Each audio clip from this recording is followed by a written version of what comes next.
my house, you spoke 6 languages fluently, or you didn't speak at all.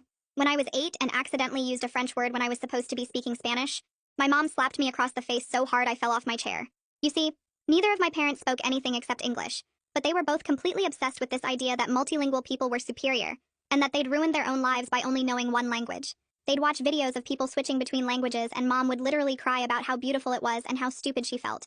Dad would get drunk and rant about how if he'd learned languages as a kid, he could have been someone important instead of working at a warehouse. So when my older sister Louise was born, they decided their kids would be different. Every day of the week was assigned a different language, and we had to only speak that language all day long. Monday was French, Tuesday was German, Wednesday was Mandarin, Thursday was Arabic, Friday was Russian, Saturday was Japanese, Sunday was review day where we practiced all of them. If you accidentally spoke English or mixed up languages, you got punished immediately.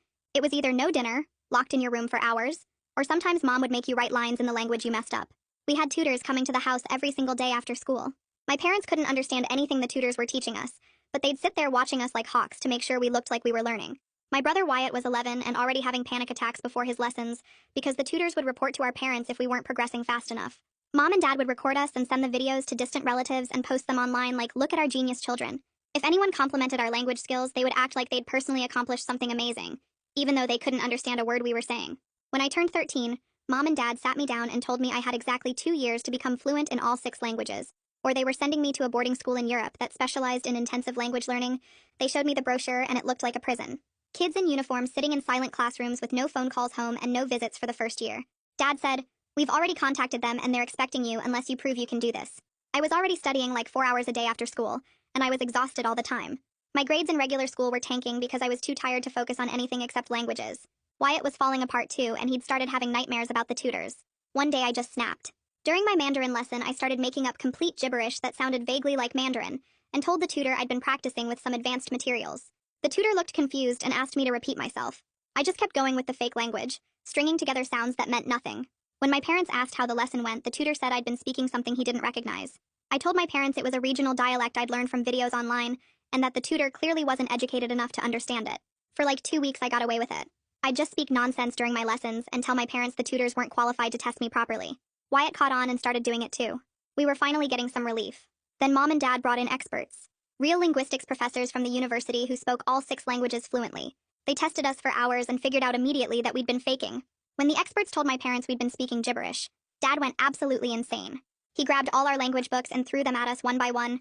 Mom was screaming about how embarrassed she was and how we'd made them look like fools. They grounded us for 2 months and doubled our study time. Now we had tutors in the morning before school and at night after school and all weekend. I was getting maybe 3 hours of sleep and I started falling asleep in class. I couldn't take it anymore. I went to my school counselor and showed her the bruises on my arms from where Dad had thrown books at me. She called Child Protective Services and they removed me and Wyatt that same day. We stayed with a foster family for 2 months and it was the first time in my life I could just speak English whenever I wanted. I didn't have to think about conjugating verbs or remembering tones. Wyatt started sleeping through the night and I actually started enjoying school again. Then Mom and Dad showed up at family court with their lawyer and all 6 of our tutors. The tutors testified that we were actually making good progress and that multilingual education was beneficial for children.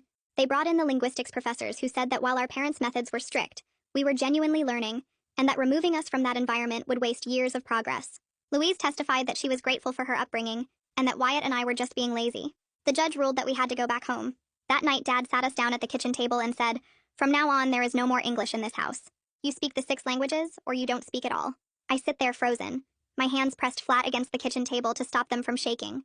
Dad's eyes move from me to Wyatt and back again, waiting for one of us to mess up, to say something in English so he can prove his point.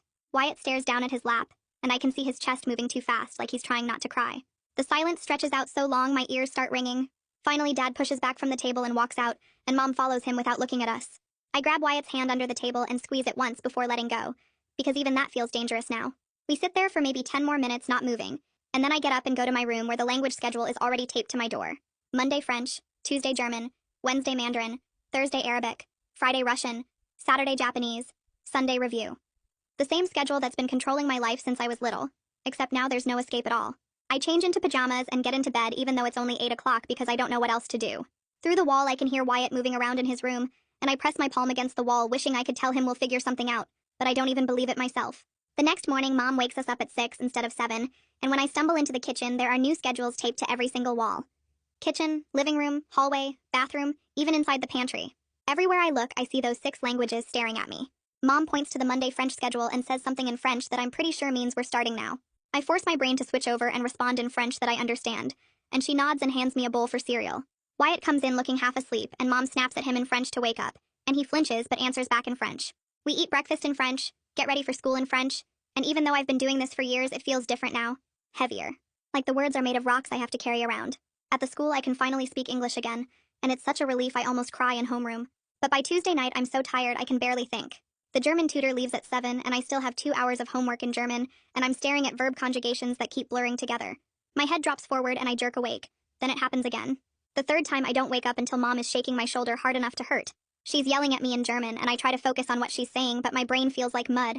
She makes me sit at the table and finish every single problem, standing over me the whole time to make sure I don't fall asleep again. When I finally finish, it's almost midnight, and I have to be up in 6 hours. I drag myself to bed and pass out immediately, and then the alarm is going off, and I feel like I haven't slept at all.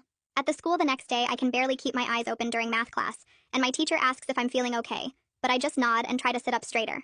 Wednesday night, I wait until everyone is asleep, and then I sneak into the kitchen where our backpacks hang by the door. My hands shake as I tear a tiny piece of paper from my notebook and write in English, "We'll get through this together." Just seeing English words that I chose to write, not because someone forced me, makes my throat tight. I fold the paper as small as it will go and slip it into the front pocket of Wyatt's backpack, then hurry back to my room before anyone catches me. Thursday morning is Arabic day, and I'm exhausted before breakfast even starts. We sit at the table conjugating Arabic verbs out loud while Mom watches us, and I see Wyatt's hand go to his backpack pocket. He pulls out the tiny folded paper and his eyes get wide. Mom is looking down at her phone so she doesn't notice when he reads it. For just a second, Wyatt looks at me and gives the smallest nod. So small I almost miss it. And then he goes back to reciting Arabic verb forms like nothing happened. But that tiny connection, that moment where we acknowledged each other in our real language, feels like the only true thing in this whole nightmare. I want to cry and smile at the same time, but instead I just keep conjugating verbs in Arabic and pretend everything is normal.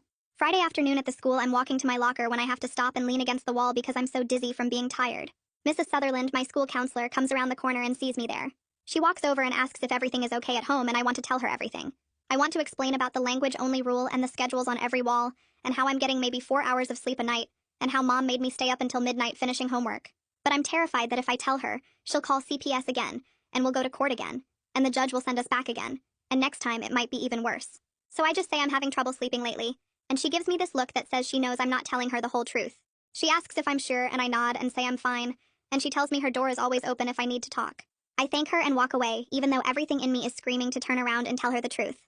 That weekend during Sunday review, which means we're supposed to practice all 6 languages by switching between them, I'm so tired I forget which language I'm supposed to be using. Dad asks me a question in French, and I start to answer in French, but then I turn to Wyatt and whisper in English that I can't remember the word for something. It's barely a whisper, just a quick, quiet word, but Dad hears it. He stands up so fast his chair falls over backward, and I know I messed up bad. Before I can move, he grabs the thick Russian textbook off the table and throws it at me. The corner hits my shoulder hard, and pain shoots down my arm. I fall sideways out of my chair and land on the floor, and the pain is so sharp I have to bite my lip hard to keep from crying, because I know if I cry, it will make him angrier. Dad is standing over me yelling in English about how I broke the rule, and the irony that he's yelling at me in English for speaking English would be funny if I wasn't so scared. Mom comes in and starts yelling too, and Wyatt is pressed back in his chair looking terrified. I get up slowly, my shoulder throbbing, and Dad tells me to go to my room and don't come out until dinner. I go upstairs and sit on my bed and pull my shirt down to look at my shoulder. There's already a dark bruise forming where the book hit me. I stare at it and something shifts inside me. I can't keep living like this.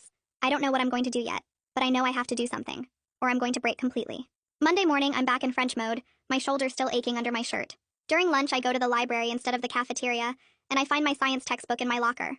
I open it up and look at the inside of the front cover where there's a pocket for papers. I take out a piece of notebook paper and start writing in English, and it feels like breathing after being underwater. I write the date, and then I write Dad threw a book at me yesterday, and it left a bruise on my shoulder. I write about the language-only rule, and about falling asleep during homework, and Mom making me stay up until midnight.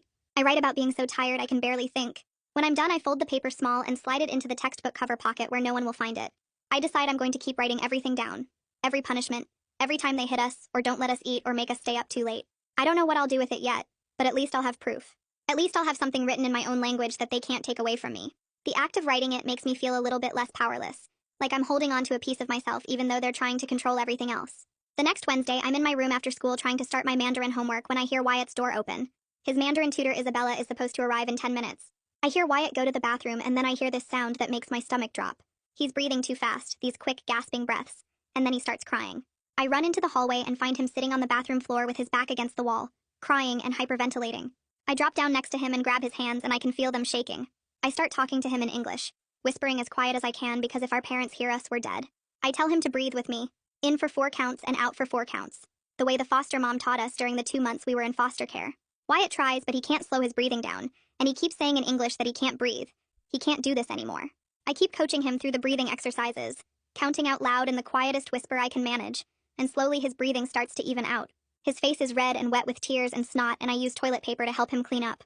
The doorbell rings, and I know that's Isabella arriving for his lesson, and Wyatt's eyes go wide with panic.